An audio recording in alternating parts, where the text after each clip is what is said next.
തൃശൂർ അന്തിക്കാട് മാങ്ങാട്ടുകര ശ്രീരാമസ്വാമി ക്ഷേത്രത്തിൽ കവർച്ച. ക്ഷേത്രത്തിലെ 6 ഭണ്ഡാരങ്ങൾ കുത്തിത്തുറന്ന് പണം കവർന്നു. ഓഫീസ് റൂമിൽ സൂക്ഷിച്ചിരുന്ന 30,000 രൂപ വില വരുന്ന വെള്ളിക്കുടവും മോഷണം പോയി. ശ്രീകോവിലിന്റെ വാതിലും മോഷ്ടാവ് കുത്തിത്തുറന്നു. ഇന്ന് രാവിലെ ക്ഷേത്രം തുറക്കാനെത്തിയ പൂജാരിയാണ് മോഷണ വിവരം ആദ്യം അറിയുന്നത്. ശ്രീകോവിൽ പൂട്ട് തകർത്ത നിലയിലായിരുന്നു. തിരുവാഭരണങ്ങളിൽ ലോക്കറിലായതിനാൽ അവ നഷ്ടപ്പെട്ടില്ല. ഇതിന് സമീപമുള്ള ഗണപതി പ്രതിഷ്ഠയ്ക്ക് മുന്നിലുള്ള ഭണ്ഡാരം, മറ്റ് 5 ഭണ്ഡാരങ്ങൾ എന്നിവ കുത്തിത്തുറന്ന പണം കവർന്നു.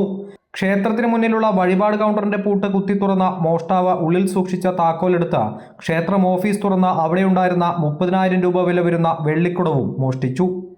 കൗണ്ടർ തുറന്നിട്ടുണ്ട്, ശ്രീകോവിൽ തുറന്നിട്ടുണ്ട്, ഓഫീസ് വഴിപാട് കൗണ്ടർ തുറന്നിട്ട് അവിടുന്ന് താക്കോൽ എടുത്തിട്ടാണ് ഓഫീസ് തുറന്നിട്ട് അതിൻ്റെ ഉള്ളിലുള്ള വെള്ളിക്കുടം മോഷണം പോയിട്ടുണ്ട്. പിന്നെ എന്തൊക്കെയുണ്ടെന്ന് പോലീസ് വിശദമായിട്ട് വന്നാലേ അറിയുള്ളൂ. അന്തിക്കാട് പോലീസ് സ്ഥലത്തെത്തി പരിശോധന നടത്തി.